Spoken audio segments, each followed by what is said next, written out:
Cien años de soledad. Página 41. Audio número 15. Pietro Crespi llevaba en esos días unos pantalones especiales, muy flexibles y ajustados, y unas zapatillas de baile. No tienes por qué preocuparte tanto, le decía José Arcadio Buendía a su mujer. Este hombre es marica. Pero ella no desistió de la vigilancia mientras no terminó el aprendizaje, y el italiano se marchó de Macondo. Entonces empezó la organización de la fiesta. Úrsula hizo una lista severa de los invitados, en la cual los únicos escogidos fueron los descendientes de los fundadores, salvo la familia de Pilar Ternera, que ya había tenido otros 2 hijos de padres desconocidos. Era en realidad una selección de clase, solo que determinada por sentimientos de amistad, pues los favorecidos no solo eran los más antiguos allegados a la casa de José Arcadio Buendía, desde antes de emprender el éxodo que culminó con la fundación de Macondo, sino que sus hijos y nietos eran los compañeros habituales de Aureliano y Arcadio desde la infancia, y sus hijas eran las únicas que visitaban la casa para abordar con Rebeca y Amaranta. Don Apolinar Moscote, el gobernante benévolo, cuya actuación se reducía a sostener con sus escasos recursos a 2 policías armados con bolillos de palo, era una autoridad ornamental. Para sobrellevar los gastos domésticos, sus hijas abrieron un taller de costura, donde lo mismo hacían flores de fieltro que bocadillos de guayaba y esquelas de amor por encargo. Pero a pesar de ser recatadas y serviciales, las más bellas del pueblo y las más diestras en los bailes nuevos, no consiguieron que se les tomara en cuenta para la fiesta. Mientras Úrsula y las muchachas desempacaban muebles, pulían las vajillas y colgaban cuadros de doncellas en barcas cargadas de rosas, infundiendo un soplo de vida nueva a los espacios pelados que construyeron los albañiles, José Arcadio Buendía renunció a la persecución de la imagen de Dios, convencido de su inexistencia, y destripó la pianola para descifrar su magia secreta.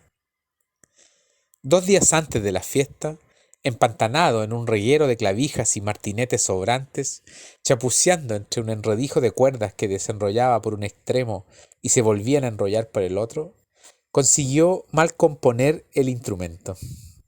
Nunca hubo tantos sobresaltos y correndillas como en aquellos días, pero las nuevas lámparas de alquitrán se encendieron en la fecha y la hora previstas. La casa se abrió, todavía olorosa resina hacia cal húmeda, y los hijos y nietos de los fundadores conocieron el corredor de los helechos y las begonias, los aposentos silenciosos, el jardín saturado por la fragancia de las rosas, y se reunieron en la sala de visita frente al invento desconocido que había sido cubierto con una sábana blanca. Quienes conocían el pianoforte, popular en otras poblaciones de la Ciénaga, se sintieron un poco descorazonados, pero más amarga fue la desilusión de Úrsula cuando colocó el primer rollo para que Amaranta y Rebeca abrieran el baile. Y el mecanismo no funcionó. Melquiades, ya casi ciego, desmigajándose de decrepitud, recurrió a las artes de su antiquísima sabiduría para tratar de componerlo. Al fin, José Arcadio Buendía logró mover por equivocación un dispositivo atascado y la música salió primero a borbotones y luego en un manantial de notas enrevesadas. Golpeando contra las cuerdas puestas sin orden ni concierto y templadas con temeridad, los martinetes se desquiciaron. Pero los porfiados descendientes de los 21 intrépidos que desentrañaron la sierra buscando el mar por el occidente, eludieron los escollos del trastrueque melódico y el baile se prolongó hasta el amanecer. Pietro Crespi volvió a componer la pianola. Rebeca y Amaranta lo ayudaron a ordenar las cuerdas y lo secundaron en sus risas por lo enrevesado de los valses.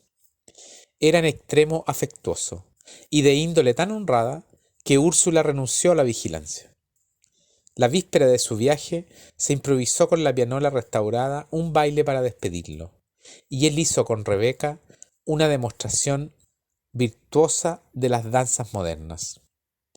Arcadio y Amaranta los igualaron en gracia y destreza, pero la exhibición fue interrumpida porque Pilar Ternera, que estaba en la puerta con los curiosos, se peleó a mordiscos y tirones de pelo con una mujer que se atrevió a comentar que el joven Arcadio tenía nalgas de mujer. Hacia la medianoche, Pietro Crespi se despidió con un discursito sentimental y prometió volver muy pronto. Rebeca lo acompañó hasta la puerta y luego de haber cerrado la casa y apagado las lámparas, se fue a su cuarto a llorar. Fue un llanto inconsolable que se prolongó por varios días y cuya causa no conoció ni siquiera Amaranta. No era extraño su hermetismo. Aunque parecía expansiva y cordial, tenía un carácter solitario y un corazón impenetrable. Era una adolescente espléndida, de huesos largos y firmes, pero se empecinaba en seguir usando el mecedorcito de madera con que llegó a la casa, muchas veces reforzado y ya desprovisto de brazos.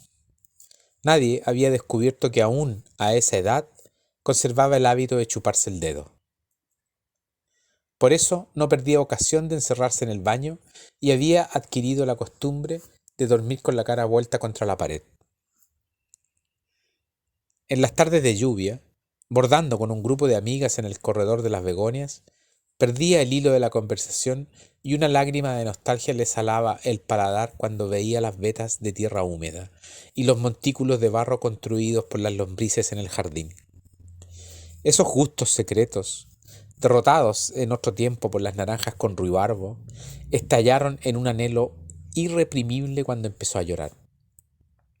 Volvió a comer tierra. La primera vez lo hizo casi por curiosidad, segura de que el mal sabor sería el mejor remedio contra la tentación.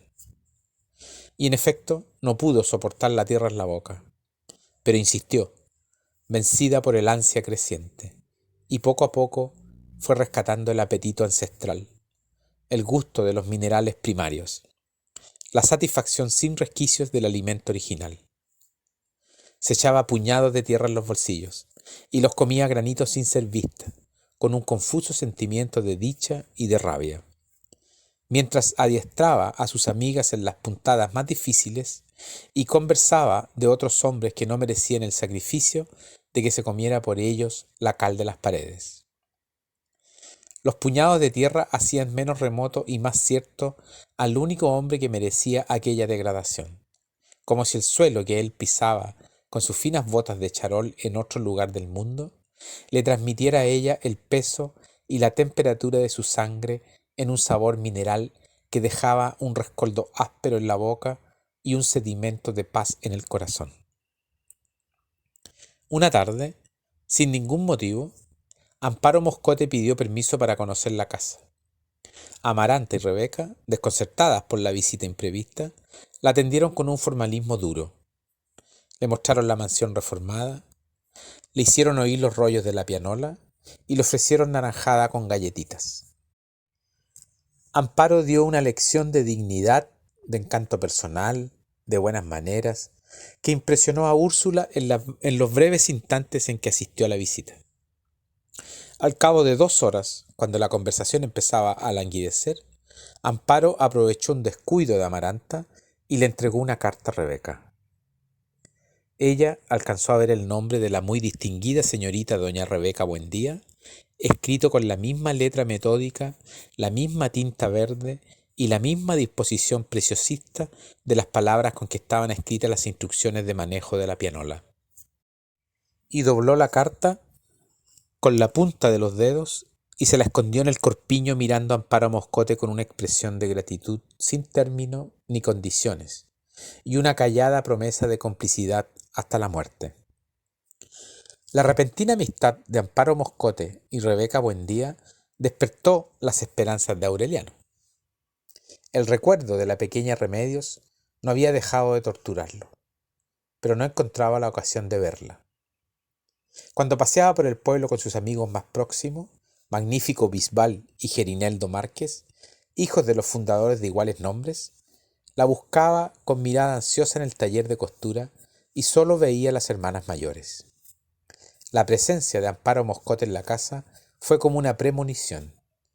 Tiene que venir con ella, se decía Aureliano en voz baja. Tiene que venir.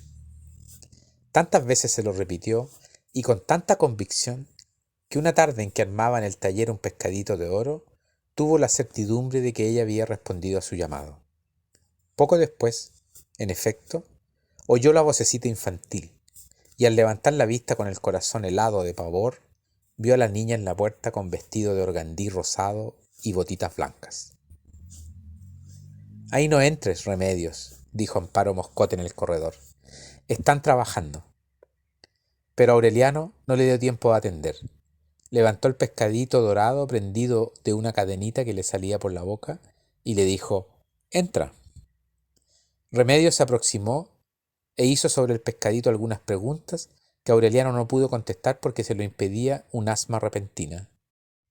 Quería quedarse para siempre junto a ese cutis de lirio, junto a esos ojos de esmeralda, muy cerca de esa voz que a cada pregunta le decía señor con el mismo respeto con que se lo decía a su padre.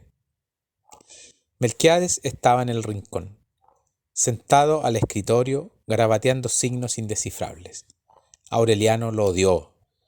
No pudo hacer nada, salvo decirle a Remedios que le iba a regalar el pescadito, y la niña se asustó tanto con el ofrecimiento que abandonó a toda prisa el taller.